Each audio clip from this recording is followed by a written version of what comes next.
Hello friends, welcome back to our channel baby honey world. ఈరోజు video వచ్చేసి mango పప్పు అండి. అచ్చం డాబా స్టైల్లో ఏ విధంగా ఉంటుందో అదే టేస్ట్తో మీకైతే చూపిస్తున్నాను. చాలా ఈజీ అండి. నేను చెప్పిన ప్రాసెస్లో చేశారంటే చాలా టేస్టీగా ఉంటుంది.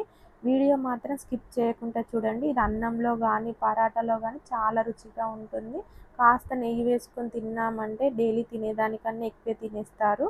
ఆలస్యం ఎందుకు, వీడియోలోకి అయితే వెళ్ళిపోదాం పదండి. ఇక్కడ నేనైతే ఒక మ్యాంగో తీసుకున్నానండి. దీన్ని శుభ్రంగా కడిగి ఈ విధంగా పొట్టు అయితే తీసుకోవాలి. ఇప్పుడు దీన్ని తురుముకోవాలి.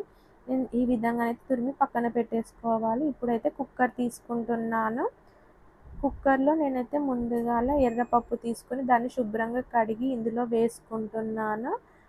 ఈ విధంగా మీకు పులుపు ఎక్కువ ఉంటే మ్యాంగో పప్పు అనేది కాస్త ఎక్కువ తీసుకోండి. ఈ విధంగా మనం తురుముకున్న మ్యాంగోని కూడా ఇందులో వేసేసుకోవాలి. ఇప్పుడు మనం 1.5 గ్లాస్ వాటర్ తీసుకోవాలి. అలాగే ఇందులో రుచికి సరిపడినంత సాల్ట్ వేసుకోవాలి. 2 పచ్చిమిర్చిని కట్ చేసి వేసుకోవాలి. మెయిన్ ఇంగ్రీడియంట్ వచ్చేసి సాల్ట్ వేసుకోవాలండి. అలాగే ఇందులో కాస్త పసుపు వేసి బాగా కలుపుకోవాలి. నేను పసుపు వేసిన వీడియోనైతే మిస్ అయింది. ఇప్పుడు విజిల్ పెట్టుకొని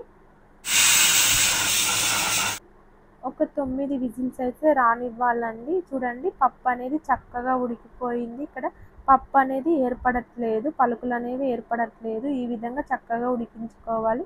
మీ దగ్గర పప్పు గుత్తి ఉంటే కొన్ని వాటర్ వేసుకొని ఇలా బాగా రుబ్బుకోవాలని మ్యాచ్ చేసుకోవాలి. ఈ విధంగా ఇప్పుడు ఇలా చేసుకొని పక్కన పెట్టుకోవాలి. చూడండి, పప్పు అనేది ఏర్పడట్లేదు. ఇప్పుడు మరో వెడల్పాటి ప్యాన్ తీసుకొని ఇందులో కాస్త ఆయిల్ అనేది ఎక్కువ పడుతుంది. ఆయిల్ తీసుకోవాలి. ఆయిల్ హీట్ అయిన తర్వాత 2 బిర్యానీ ఆకులను అలాగే 4 ఎండుమిర్చి వేసుకొని బాగా ఫ్రై చేసుకోవాలి.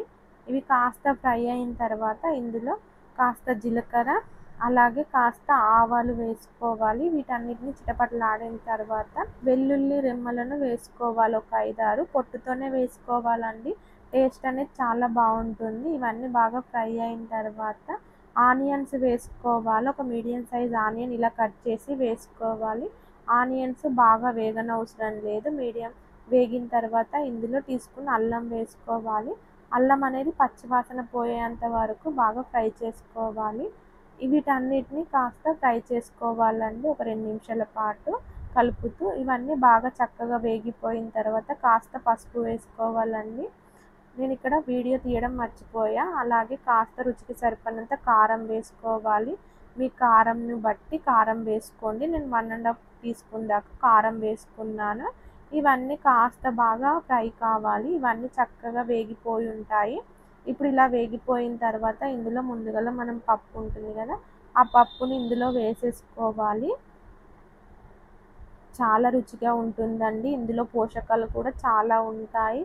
ఇలా కంపల్సరీ చేసుకోవాలండి. ఏ సీజన్లో వాటిని కంపల్సరీ మనమైతే తినాలి.